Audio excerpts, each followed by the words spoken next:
My name is Emily, and I'm 44 years old. I work as a TV broadcaster while my husband, Tom, also 44, runs a photography studio. We began dating in high school and tied the knot at 26. Being each other's first love felt natural, as if fate had guided us together without ever considering anyone else. When I was 25, I tragically lost my parents in an accident. It's hard to imagine how I would have coped without Tom, who became like family to me. After we got married, Tom moved into the house my parents had left me. Having him there made me feel protected, as if I still had both my parents by my side. 2 years into our marriage, we were blessed with a son, and our happiness only grew. Tom proved to be an incredibly supportive partner, sharing household chores and childcare responsibilities equally. He was the epitome of an ideal husband for a working couple. However, my mother-in-law, Jen, didn't share the same sentiments. She found it unsettling that Tom, a man, took on household tasks. This became evident around 10 years ago when our son started elementary school. Since the after-school care ended earlier, we relied on Jen's help to pick up our son, who wasn't old enough to stay home alone yet. Additionally, with Steve, my father-in-law, retired and at home, Jen had more free time. Jen, who had always been a traditional housewife, couldn't fathom seeing Tom in the kitchen. She'd mutter remarks like, "A man shouldn't be in the kitchen," or, "I can't believe this." Our generation would never imagine such a thing. Even during my first visit to their house, Jen couldn't resist asking if I planned to quit my job. Her mindset was stuck on the idea that women should be housewives, and she seemed disapproving of my glamorous job as a broadcaster. However, Tom, who had known my passion for broadcasting since our high school days, always supported my dreams. I wholeheartedly supported Tom's dream of becoming a photographer, and working together felt entirely natural to us. We navigated the challenges of nursery school together, but just as we thought elementary school would bring some ease, we encountered the inflexibility of after-school care. This situation forced us to lean more on Jane for assistance. As Jane began to frequent our home, she couldn't resist making comments about the household chores. "The laundry isn't folded properly," or "Isn't this cleaning a bit sloppy? There's dust over there," she'd remark. Tom, ever nonchalant, would respond with ease, "Oh, I'm in charge of the laundry. Is that not okay?" Or, "It's fine, no one dies from a bit of dust." Yet she persisted, complaining to Tom behind my back, questioning his willingness to take on domestic tasks. Despite her critical nature, Jane's help was appreciated, so I chose to listen without confrontation. On the other hand, Jen, with her old-fashioned views, surprisingly embraced modern technology. She boasted about being the only one among her friends to own a smartphone, utilizing it for various tasks. "See, you can do this kind of thing so easily now," she'd say, advocating for convenience. Our family relied on a delivery service for our weekly shopping, which seemed to irk Jane. "You should just go shopping yourself," she'd insist, deeming the delivery fee wasteful. However, when she discovered the convenience of online ordering, she encouraged me to follow suit. "Why don't you do this, Emily? Ordering on paper is so old-fashioned," she'd urge. During Jane's late-night stays, as Tom and I prepared dinner, she'd excuse herself, citing the need to return home for Steve's meal. "He won't eat if he's alone," she'd claim, leaving us to ponder Steve's inability to handle any household chores. "Tom, how is it that you, raised in such an environment, are so cooperative with household tasks?" she'd question, unable to comprehend his willingness to share responsibilities. I once asked Tom why he was so diligent with household chores, and he confided that his mom often complained about his dad's lack of help. Determined not to face similar grievances, Tom made a conscious decision to share the load when he got married, learning from his parents' negative example. Interestingly, Jan, Tom's mom, seemed to have a different perspective. She was irked by her husband's reluctance to do housework, yet found it amusing that her son willingly pitched in. It was perplexing to me, but I chalked it up to Jan's tendency to grumble, so I kept my distance. Little did I know, Jan felt so cornered that she resorted to drastic measures like attempting to sell our house without permission. That summer, I was presented with a rare opportunity by my company, a 2-month business trip overseas to cover a sports broadcast at the World Championship. It was a career milestone I couldn't turn down. When I consulted Tom, he was swamped with his own tasks but assured me of his support. However, he expressed uncertainty about managing our son John on his own. Sensing my dilemma, Jan offered to step in. Despite my reservations based on past experiences, I had no other viable options, so I reluctantly entrusted John to her care. We contemplated having Tom and John stay with Tom's parents, but the logistics of commuting to school from there posed a challenge. Ultimately, Jane agreed to stay at our house during weekdays to oversee things. With everything arranged, I embarked on my business trip, successfully completing the sportscasting work and advancing my career, albeit exhausted and relieved upon my return to the U.S. As I arrived at my house on a weekday afternoon, lugging a heavy suitcase, I was met by Jane at the entrance. She seemed oddly eager, as if she had been waiting for me. Just as I was about to express my gratitude for her help in looking after the house during my absence, she dropped a bombshell. "This house sold for $300,000, of taking the full amount," she declared matter-of-factly. My tired mind struggled to process her words. "Our house sold?" I asked in disbelief. Jane's eyes sparkled with excitement as she confirmed, "Yes, this house." No, we don't own a house." Confusion clouded my thoughts as I tried to comprehend the situation.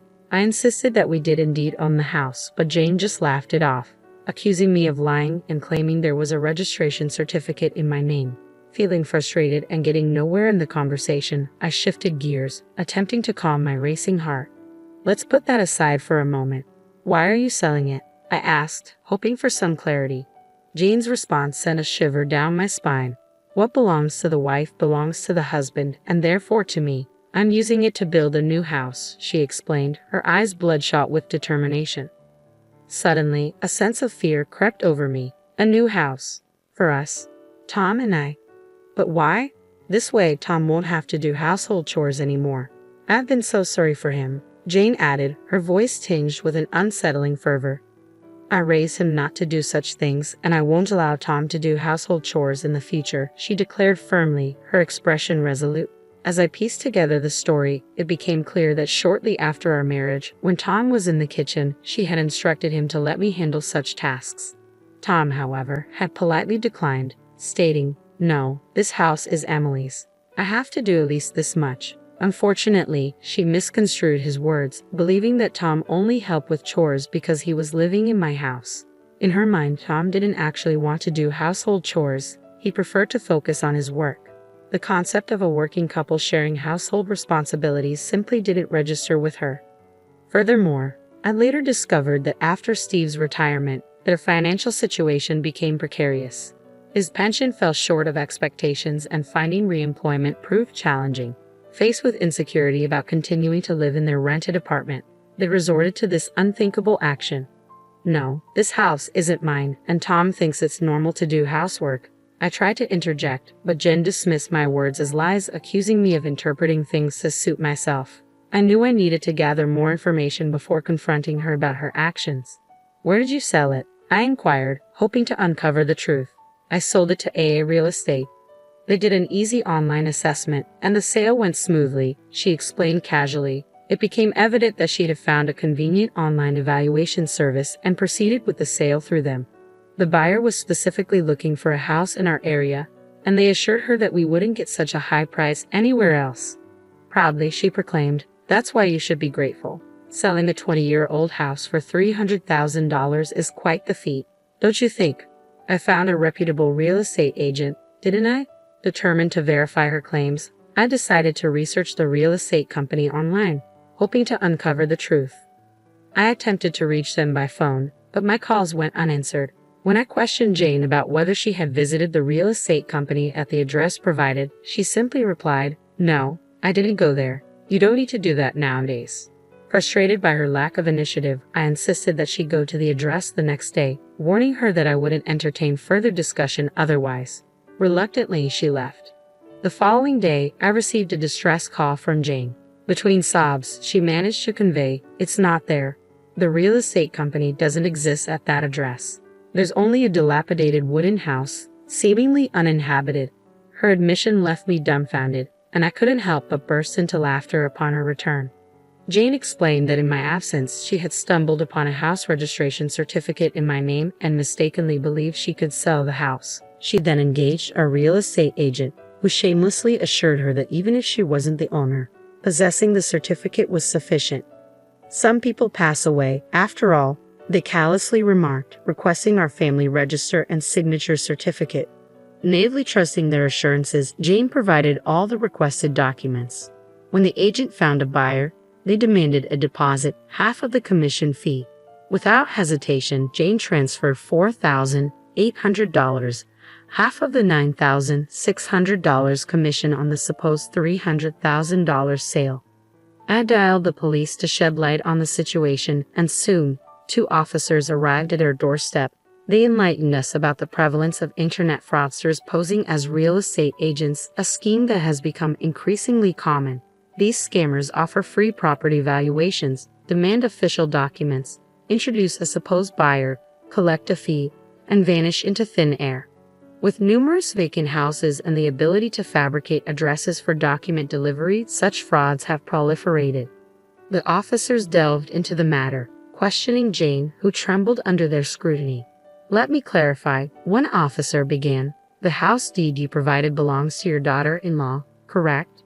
Jane, realizing the gravity of her actions, faltered, admitting to her mistake. However, her attempt to deflect blame was swiftly countered by the officer's incredulous remark about the absurdity of selling someone else's property. Flushed with embarrassment, Jane hastily fabricated an excuse, claiming that I had requested the house to be appraised for sale. Turning to me for confirmation, the officer seemed to sense the truth in my denial. Sensing Jane's desperation, he admonished her, emphasizing the recklessness of her actions. The officer then questioned the authenticity of the deed registration she had submitted. When she admitted that it was the original document, his astonishment grew. He turned to me, seeking my decision on filing a theft report. I replied with a firm no. That document was invalid. In fact, the house had already been sold to someone else. The recent change in the law allowed us to proceed with the sale using only the registration identification information. Though I had inherited the deed from my parents, it turned out to be unnecessary for the sale. Unaware of this, Jane assumed I still held ownership of the house. Typically, real estate agents would handle or request a copy of the deed for verification. However, fraudsters operated differently, bypassing such procedures. In her embarrassment, Jane shot me a resentful look and muttered about the curse of selling one's parents' home, attributing it to people in flashy jobs. I met her gaze squarely and explained that it was Tom's decision. He needed a lump sum of money at the time. Jane's shock was palpable as she questioned why Tom would want such a thing. I disclosed that Tom had aspirations of starting his photography business but lacked sufficient funds. The house, our main asset, was sold to an acquaintance and we rented it back. As I recounted the entire story, Jane's demeanor shifted. Her shoulders slumped, and through tears, she murmured, "So Tom's success now is because of you selling the house, Emily." I could have affirmed her statement, but instead, I expressed my belief in spouses sticking together through thick and thin. "We're in this together," I assured her. At my words, Jane broke down, her tears flowing bitterly. "I wanted to work too," she sobbed. "My husband can't do anything, even now after his retirement. He does nothing. What has my life been for?" Her litany of complaints against Tom continued, leaving the police officer struggling to complete the report. Ultimately, the fraud report was filed, but even after 10 years, the culprits remained at large. It seemed unlikely that the money would ever be recovered. Following the incident, Steve became vigilant over Jane's actions, taking over all financial control and denying her access to money. Whenever she needed something, she had to request it from him and would be given cash. "It's so suffocating," Jane complained to Tom, who reminded her that she had brought it upon herself. Now, with no disposable income, Jane sought work through senior job listings and currently teaches the elderly how to use smartphones. She is well regarded for her ability to empathize with the struggles of older learners. Steve, perhaps due to his pride, found senior jobs unsuitable and soon quit, providing no income. These days, Jane is busier, often leaving Steve with household duties as she goes out. Interestingly, he's taken an interest in cooking and is getting quite good at it. The roles in Tom's parents' house have reversed, but both seem to have found new fulfillment. As for me, after my overseas business trip, I successfully climbed the career ladder and now anchor the evening news. Tom's photography studio is thriving.